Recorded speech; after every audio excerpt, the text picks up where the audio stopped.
Se queremos servir a Deus, nós precisamos entender que servir a Deus tem muito a ver com servir as pessoas. Porque assim, quando perguntaram para Jesus qual é o primeiro mandamento, e o que ele diz, o mais importante, amarás o Senhor teu Deus de todo o seu coração. E ele já emenda, e ao próximo como a ti mesmo.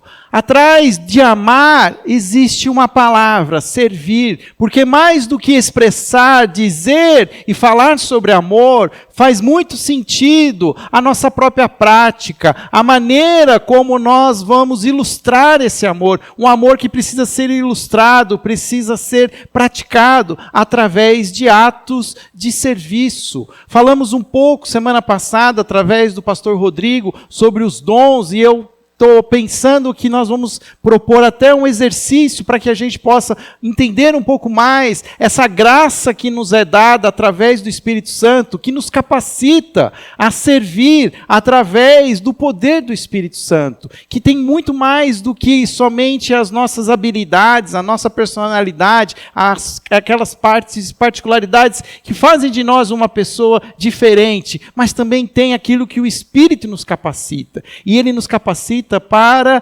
abençoar outras pessoas, para servir outras pessoas. Hoje, pela manhã, trouxemos o texto em que Jesus ele está terminando um dos seus últimos discursos. Ele já estava falando das coisas que estavam para acontecer, que ele seria preso, que ele seria julgado, morto. Ele fala do templo em Jerusalém, que ele não permaneceria edificado, mas seria destruído. E os discípulos falam para ele: Senhor, senta aqui. Conte para nós, quando serão essas coisas? Conte-nos quais são esses sinais. E nós temos então Mateus capítulo 24, que é conhecido como o pequeno Apocalipse de Jesus. E Apocalipse é uma palavra que muitas vezes arrepia, né? Porque nós aprendemos muitas vezes teologia pelos filmes, pelas séries, e Apocalipse não tem nada de trazer medo. Apocalipse, na verdade, na Bíblia significa revelação, algo que estava oculto, que estava encoberto e nos é revelado. Podemos então entender, e é justamente isso que Jesus faz, ele revela alguns sinais, algumas situações que vão coincidir com a sua volta, porque nós, como crentes em Cristo Jesus, também precisamos entender que a história termina com a volta do Rei Jesus. O que nós estamos vivendo agora é essa expectativa da volta.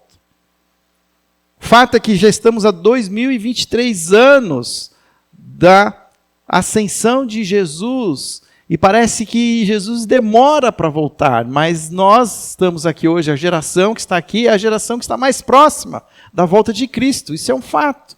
E nós não podemos perder essa expectativa. Pela manhã também trouxe essa ideia de que muito da nossa maneira de atuar, aquilo que vai fazer parte da nossa agenda, tem muito a ver com essa visão do futuro. Se nós não temos essa visão de que Jesus vai voltar, muitas vezes isso não muda a nossa agenda, mas quando a gente tem essa expectativa escatológica de que Jesus vai voltar, isso mexe com as nossas agendas. Talvez algumas coisas se tornem mais prioritárias que outras. E o fato é que Jesus, no capítulo 25, ele conta sobre algumas parábolas. Ele fala da parábola das 10 virgens, daquelas virgens que estavam prontas para a celebração do casamento, mas nem todas estavam tão preparadas assim, pois o noivo demorou. E o fato é que apenas 5 participaram das bodas, porque 5 faltaram o azeite necessário para manter as suas lâmpadas acesas. E em seguida ele já emenda com aquela outra parábola dos talentos. E a gente esquece, a gente conta a parábola dos talentos, mas perde esse contexto escatológico. Que Jesus está contando, que o Senhor deixou para os seus servos valores. Mas que quando ele voltar, ele vai perguntar o que nós fizemos com esses valores. E nós precisamos ter essa expectativa de que Jesus está voltando e que temos um serviço a cumprir, temos um papel, e nós precisamos estar atentos. E por último, então, eu trago a palavra da manhã, que Jesus mesmo fala para os seus discípulos: eu tive sede, vocês me deram de beber, eu tive fome, vocês me deram de comer, eu fui estrangeiro e vocês me acolheram, necessitei de roupas e vocês me vestiram, estive enfermo e vocês cuidaram de mim. Estive preso e vocês me visitaram. E entendemos que Deus espera de nós que sejamos instrumentos dele para suprir até algumas coisas tão simples como saciar a sede de alguém que está ao nosso lado, de poder acolher aquele que está hoje expatriado, coisas que qualquer um pode fazer e que muitas vezes nós ignoramos e achamos que não é o nosso papel, mas de fato é o nosso papel. Deve ser uma ajuda desinteressada, porque uma coisa que nós entendemos hoje pela manhã é que nenhuma dessas pessoas entendia que estava fazendo aquilo para o próprio Cristo, tanto que elas ficam surpresas. Quando que te demos de beber? Quando te demos de comer?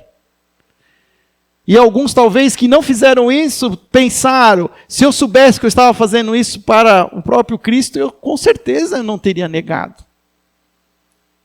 Mas o fato é que a salvação não é por obras. Não é porque a gente sabe ou não sabe, mas porque é pela graça. Para que ninguém se glorie. Mas aqueles que são salvos têm um papel, têm uma função de repartir o amor sem exceção. Repartir esse amor,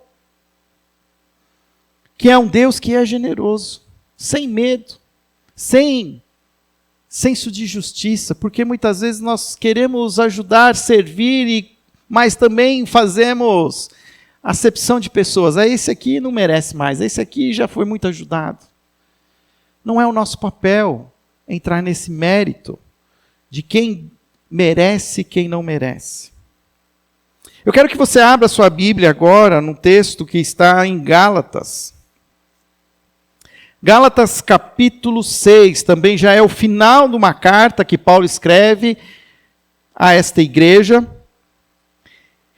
E esse também é dois versículos, eu vou ler. Versículos que também, para aqueles que frequentam a igreja há muito tempo, parece que já conhecem de cor. Até quem era criança como eu e participou daquelas classes de criança chamado Cordeirinhos de Cristo, tinha até o lema lá, façamos bem a todos. Gálatas 6:10. A gente saía todo domingo e decorava esse versículo.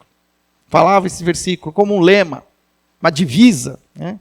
Fala divisa hoje, o pessoal pensa que é divisa de município. Mas vamos ler juntos. Gálatas, capítulo 6, a partir do verso 9. Diz assim: E não nos cansemos de fazer o bem, pois no tempo próprio colheremos, se não desanimarmos. Portanto, enquanto temos oportunidade, façamos o bem a todos, especialmente aos da família da fé. Vamos orar. Senhor, ajuda-nos a entender esses breves versículos, mas que contenham, ó Pai, lições profundas, que precisam ser, Senhor, relembradas ao nosso coração e praticadas nos nossos dias. Ajuda-nos, ó Pai, a entender a Tua palavra, guardá-la em nossos corações e aplicá-la em nossas vidas. Essa é a nossa oração. Em nome de Jesus. Amém. E não nos cansemos de fazer o bem, pois no tempo devido, pois no tempo próprio colheremos, se não desanimarmos. O que cansa você hoje? O que te deixa cansado? O que tira a sua energia, o seu vigor físico, até mesmo o seu vigor emocional? Cada vez que eu vou ficando mais velho, eu vou aprendendo um pouco mais sobre mim. E eu já entendi, eu sou uma pessoa que tem uma personalidade mais introvertida. A minha bateria social, ela é que nem o iPhone, ela não dura o dia inteiro.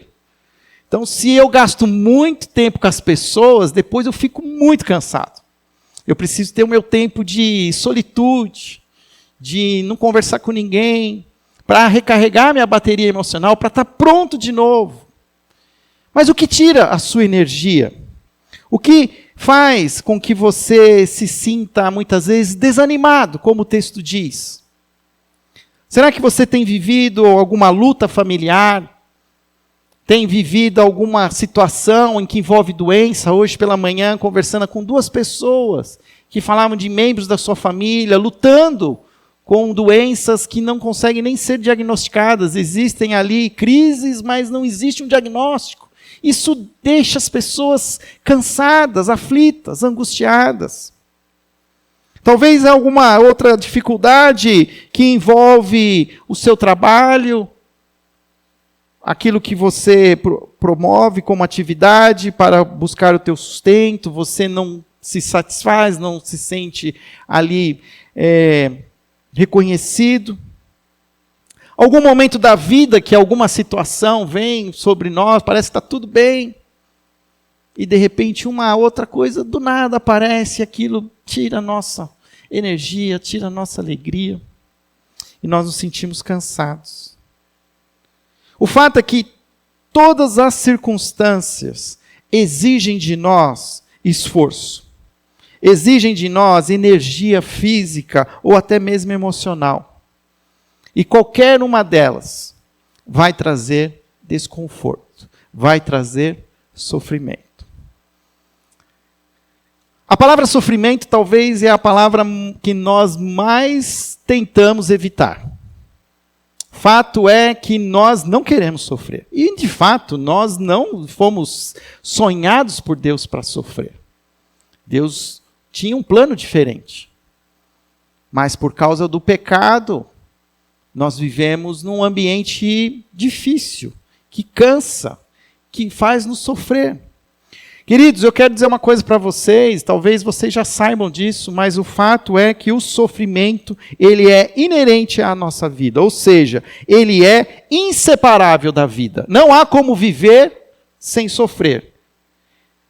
E ele pode se manifestar de diversas maneiras, mas o fato é que não se pode evitá-lo. Não adianta tomar aquele remedinho, ou uma bebidinha, alguma coisinha, algum escape que a gente faz para evitar. Não tem como, a vida machuca. A vida machuca. E quando agora nós estamos olhando para o texto também me ajuda a entender que fazer o bem também exige esforço. Que fazer o bem, servir, escolher servir, traz desgaste e até sofrimento. Parece que não tem como escapar, e é fato. E eu vejo muitas vezes que nós ficamos desanimados, mesmo fazendo bem, mesmo buscando o melhor, tentando através das nossas forças, nossos recursos, nossos talentos, servir. Mas o fato é que isso não vai trazer para nós aquela sensação, muitas vezes, de satisfação, de contentamento. Muito pelo contrário, servir vai cansar. Servir, muitas vezes, pode ser frustrante. Porque nós não vemos o reconhecimento, não vemos aquela coisa acontecer conforme a nossa expectativa. E Jesus estabelece um princípio do amor ao próximo como característica do seu discipulado. Se nós queremos amar o próximo, nós precisamos aprender com o próprio Cristo. Que a sua maior atitude de amor e servir foi se entregando à morte. Não existe uma outra maneira de servir sem incluir o sofrimento. Nós estamos falando da questão escatológica, eu comecei a falar sobre isso. Eu me lembrei das 7 cartas, das 7 igrejas no Apocalipse. Eu usei essas cartas outro dia para uma escola de missões urbanas. E eu falando para aqueles alunos, eu falava assim, essas 7 cartas são cartas que Jesus entrega para a igreja. Cartas são como se fosse assim, um plus que Jesus faz, porque assim, ele já subiu aos céus, mas ele é lá dos céus, ele se revela ao apóstolo João, e ele diz assim, olha, escreva mais isso aqui, para 7 igrejas. 7 no sentido de, olha, para que todas as igrejas, sejam quais elas sejam, boas ou más, ruins ou perfeitas ou imperfeitas, e a cada carta existe uma particularidade que Jesus destaca, que nos ajuda a entender o nosso próprio papel como igreja. Por que eu estou contando isso? Porque a primeira carta é para uma igreja que a gente conhece, Éfeso. Uma igreja que tinha o apóstolo Paulo, quem se imagina que tivesse assim um hall dos pastores, que foram pastores da cidade de Éfeso. Aí tinha uma foto de apóstolo Paulo. Tinha Timóteo. Só tinha gente importante. Mas o que Jesus fala sobre isso 30 anos depois, ou 60 anos depois? Vocês perderam o primeiro amor. Vocês não são mais uma igreja apaixonada. Não basta ser uma igreja zelosa. Não basta ser uma igreja que rechaça o ensino dos nicolaítas, que era uma facção religiosa que estava trazendo heresia para a igreja. Precisa ter paixão. E aí depois ele parte para a segunda carta, a carta à igreja de Esmirna. E a igreja de Esmirna, qual é a palavra? Vocês serão perseguidos e vocês vão sofrer, mas tenham bom ânimo. Eu venci, vocês vão vencer. Ou seja, Jesus não dá moleza. Ele já está dizendo assim, olha, precisa ser uma igreja apaixonada. E eu já vou dizer logo em seguida, vocês vão sofrer. Vai haver sofrimento. Não há como buscarmos o serviço cristão sem sentir a dor do servir. Por isso o apóstolo Paulo, ele é tão enfático, quando ele diz, no versículo 9, não nos cansemos de fazer o bem, pois no tempo próprio colheremos e não desanimemos. A prática do bem, ela pode ser um pequeno gesto, de dar água, por exemplo, a um sedento, como a gente viu em Mateus 25. Mas também, em certas condições, servir envolve um envolvimento muito grande. Cuidar de uma pessoa idosa, que tem uma alta dependência, isso é desgaste. Alguém que a gente ama, mas a gente fica ali o tempo todo, 24 horas, dando assistência, zelando para que a pessoa possa ter um pouco de qualidade de vida. Ou, por exemplo, acolher uma pessoa de fora, acolher um refugiado, alguém de uma outra cultura, traz desgaste. Mas nós temos algumas lições que nós podemos aprender com esse texto. A primeira lição, eu já falei ela para vocês. Fazer o bem cansa. Não se iludam. Não tenham o romantismo de achar que tudo será um mar de rosas. Fazer o bem como gestos de compaixão será muitas vezes custoso, cansativo, estressante, desconfortável e sem reconhecimento. Mas é uma ordem do Senhor. Amarás o teu próximo como a ti mesmo. Se a primeira lição nos fala que fazer o bem cansa, a segunda lição podemos aprender que fazer o bem cansa. Mas que a gente tem que perseverar. Não podemos desanimar. O fato é que nós precisamos, Jesus, ele nunca nos iludiu. Quando ele nos convida, o chamado que ele faz aos seus discípulos é: negue-se a si mesmo, tome a sua cruz diariamente e siga-me. O que Jesus está querendo dizer com essas palavras? Olha, não estou prometendo nada além de sangue, suor e lágrimas.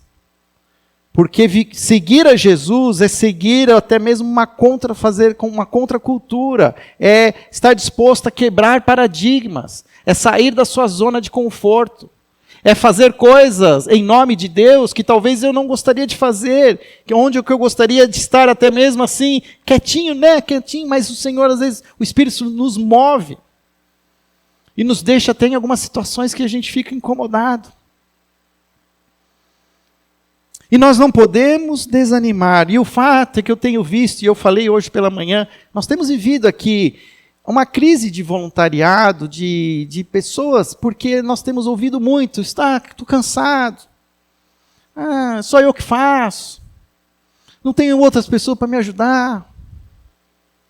Olha, você pode mudar de igreja, mas a realidade vai ser sempre a mesma. São poucos os que servem, e os muitos os que reclamam. Nunca estaremos satisfeitos. Sempre tem uma coisa que podia ser feita e não se faz. Mas nós precisamos não olhar para o outro, mas temos que olhar para nós mesmos, para aquilo que o Senhor nos pediu para fazer. Eu já falei isso várias vezes, mas eu sei que a nossa audiência, muitas vezes, ela muda, mas muitas vezes eu tenho algumas crises que eu faço, não vou ser mais pastor. Cansei. Não está dando, não está funcionando. Estou desanimo. Mas uma vez uma pessoa, uma senhora, uma irmã, uma conselheira, ela falou assim para mim: Fábio, volta para onde você encontrou Jesus e o que ele te falou. E eu nunca mais esqueci. Toda vez que eu estou desanimado, que eu estou a ponto assim de chutar, o pau da barraca, e dizer assim: não volto mais em Campinas, que eu moro em Vinhedo, por uma outra situação. Eu vou encontrar com Jesus. E aí Jesus me relembra aquilo que ele falou para mim quando ele me chamou para ser pastor. E ele falou o que para mim? Apacenta as minhas ovelhas. Mas, Senhor, apacenta as minhas ovelhas. Mas, apacenta as minhas... Tá bom, Senhor. Eu vou apacentar as suas ovelhas. O fato é que muitas vezes nós vamos chegar a um ponto de desanimar, a ponto de não querer mais, de achar que não vale a pena, que é um desperdício. É um gasto de energia. A gente já tem tanto perrengue na vida, ainda a gente arruma mais. Mas o que Paulo está querendo ensinar à sua igreja é assim: olha, não se cansem. Perseverem. Não desanimem. Porque ele diz o seguinte: haverá um tempo de colher o que plantou. O que a gente não pode perder é essa expectativa, que também nós aprendemos com Salmos, que diz: aqueles que saem para semear com lágrimas, com júbilo, ceifarão, colherão. Mas o fato que a gente quer fazer, quero falar que hoje e amanhã eu quero ter uma igreja cheia de voluntários. Eu vou estar em casa lá em Vinhedo, descansando, e a Fernanda vai me ligar: Fábio, vem aqui, que tem um monte de gente aqui na igreja, pedindo para servir.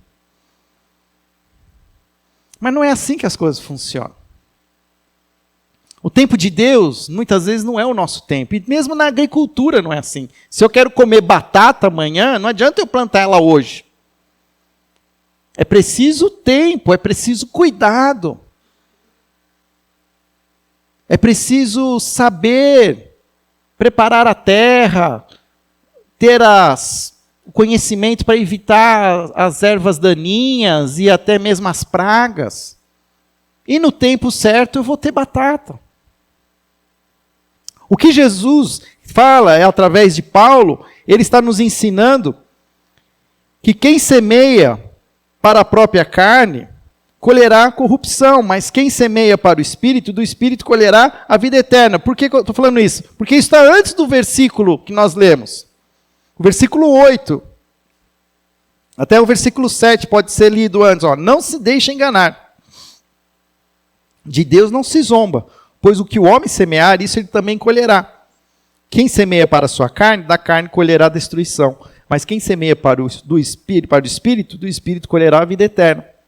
E aí, então, ele emenda: e não nos cansemos de fazer o bem. O que Paulo está querendo dizer com isso? Que essa conversinha nossa, que a gente está cansado, que a gente está desanimado, que a gente não vai mais servir, não atende ao chamado, porque nós somos feitos para servir, para amar. E se eu não amar as pessoas, eu vou amar as coisas, eu vou amar a minha carne. De alguma maneira eu vou servir, eu vou me disponibilizar a servir alguma coisa. Se eu não estiver a serviço do Evangelho, se eu não me submeter a isso, o fato é assim, olha, há um perigo, porque a nossa natureza humana vai nos chamar para outros chamados carnais. E eu posso ser um servo do sexo, um servo da prostituição, um servo das orgias, um servo da ganância, do lucro a qualquer preço, a qualquer custo. E o fato é que ele está dizendo, e aí o que é? Existe uma matemática de Deus que ele diz assim: aquilo que você plantar, você vai colher. E o fato é que você vai plantar alguma coisa. Se você plantar mal, você vai colher o mal. Se você plantar o bem, você vai... Eu sugiro que você plante o bem. Pode demorar, vai ser cansativo, vai ser desanimador. Mas a colheita é certa. Quem plantar com lágrimas, com júbilo, com alegria, ceifará. Haverá um tempo de colher o que se plantou. Cuidado com justificativas para dizer que eu não vou mais servir porque dá muito, desgasta muito, fico cansado, não dá, porque você vai fazer alguma outra coisa, você vai servir alguma coisa. Se você não vai servir à igreja de Jesus, você vai servir ao dinheiro de Manon. Vai servir a alguma outra coisa. Não tem como, nós somos feitos. O serviço está muito ligado com a adoração. E se a gente não servir a Deus, a gente vai servir alguma outra coisa. E todos vão colher o que plantaram. Se a primeira lição fala que fazer o bem cansa, a segunda lição nos diz que fazer o bem cansa, mas nós não podemos desanimar, não podemos cair no equívoco de querer parar, mas que nós devemos perseverar. E a terceira lição diz, por quê? Haverá um tempo de colher o que se plantou. Mas é um tempo de Deus, e eu vou dizer outra coisa para você. Pode ser que até na colheita você nem esteja presente. Porque o tempo é de Deus. Quem garante que aquilo que você fez, que você ministrou na vida de alguém, aquilo pode fazer sentido décadas depois, você nem esteja sabendo. Mas não importa. Não importa. A quarta e a última lição diz assim, a importância do amor prático dentro da comunidade cristã fortalece os laços da comunhão e o suporte mútuo. Porque ele diz no versículo 10, portanto, enquanto temos oportunidade, façamos o bem a todos, especialmente a quem? Aos da família da fé. O amor prático é importante dentro da comunidade cristã. Às vezes a gente está disposto a servir lá fora, a dar água para quem está com sede, está disposto a dar comida para quem está com fome, vestir quem está sem roupa. Mas a gente ignora os nossos irmãos da fé. E o que Paulo está ensinando à igreja é o seguinte, olha, você vai começar com os da casa. Mas não se contente, mas comece com os da casa. Sirva a sua comunidade. Aprenda quais são as suas habilidades, os seus talentos, o que Deus te derramou sobre você através do Espírito Santo. E fortaleça a sua comunidade, a sua igreja. E o que você puder fazer mais, continue. Quanto mais oportunidade você tem, faça o bem a todos. Também não seja exclusivista, mas tendo oportunidade, sirva. Ofereça ajuda. O nosso objetivo é fazer todo o bem possível. E não fazer o menos mal possível. Porque tem gente que pensa assim, não, eu vou fazer o menos mal possível. Mas aí parece um tronco de ar parado assim, né? Nem se mexe, porque... E quem fez isso? Teve uma pessoa que fez isso. Foi aquele servo que entregou o talento de volta. Porque Jesus conta a história que o servo lá, ele teve outros que multiplicaram o talento. Mas teve um que chegou lá, trouxe até embrulhadinho, bonitinho. Olha, eu enterrei, guardei, para não perder.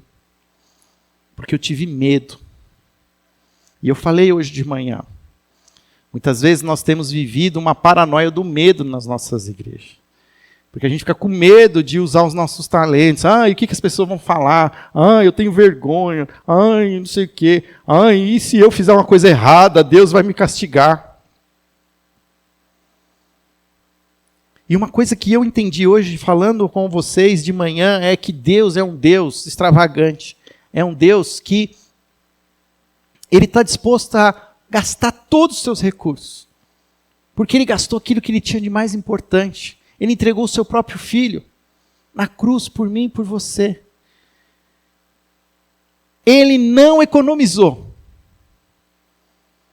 E quando a gente vê aquela parábola dos talentos, a gente vê que aqueles outros que investiram, eles foram e puseram o seu talento de alguma maneira para ganhar mais. Eles não tinham ideia.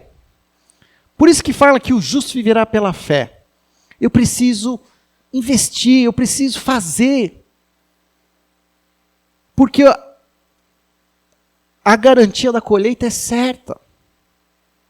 E o Senhor não vai, Jesus não vai nos confrontar porque a gente usou os talentos, mesmo que não tenha usado eles da melhor maneira possível. O que Ele não admite é que você não faça nada, que você não se arrisque, que você não saia da sua zona de conforto, que você continue sentado com o seu bumbumzinho bonitinho nessa poltrona fofinha.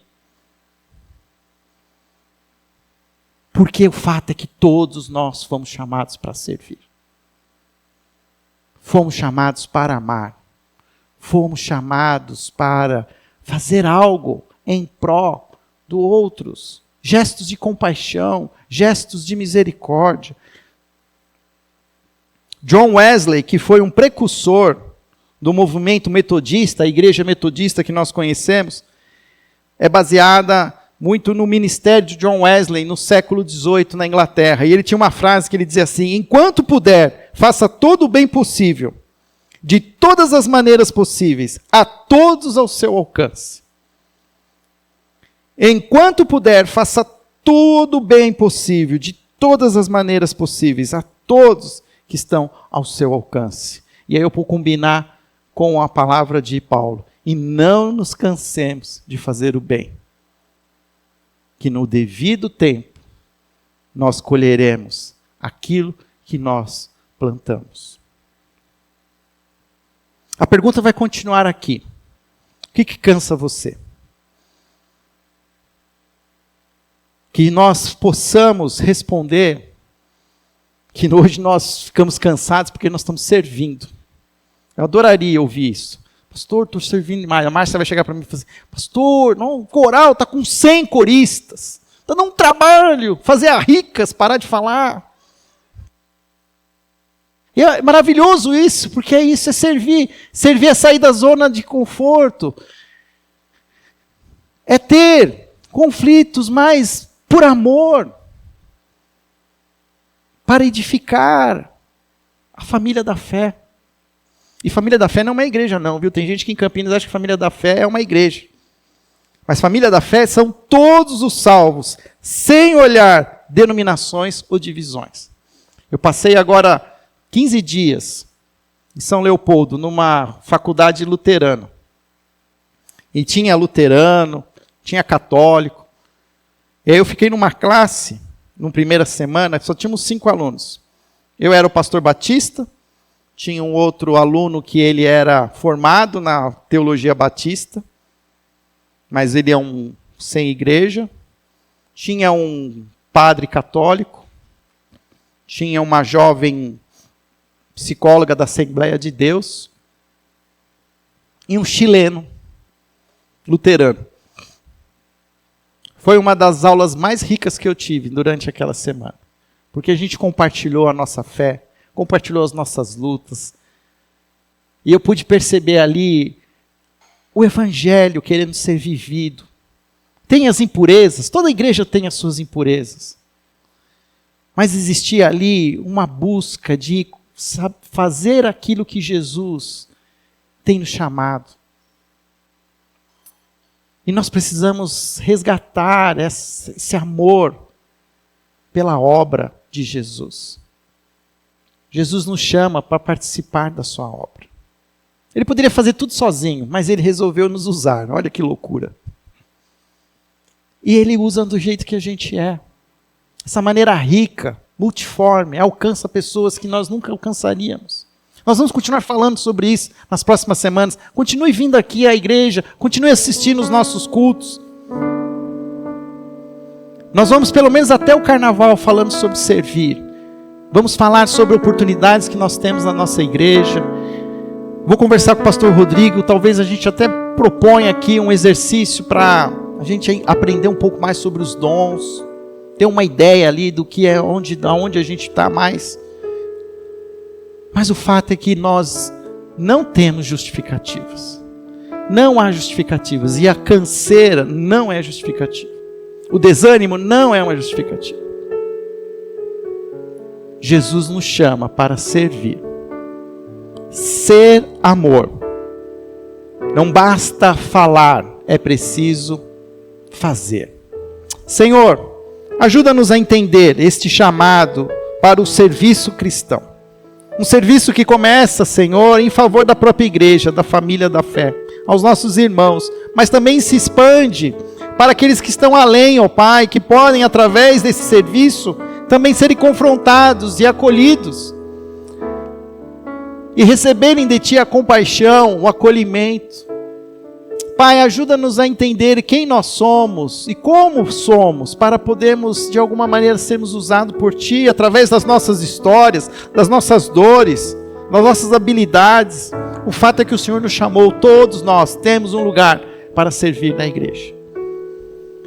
Senhor, ajuda-nos a não desanimar, ajuda-nos a ter essa expectativa escatológica de que o Rei está voltando, e Ele vai vir trazendo, ó Pai, os resultados da colheita, e que isso seja para nós, ó Pai, o nosso ânimo, seja isso, ó Pai, aquilo que nos motiva, em nome de Jesus, amém.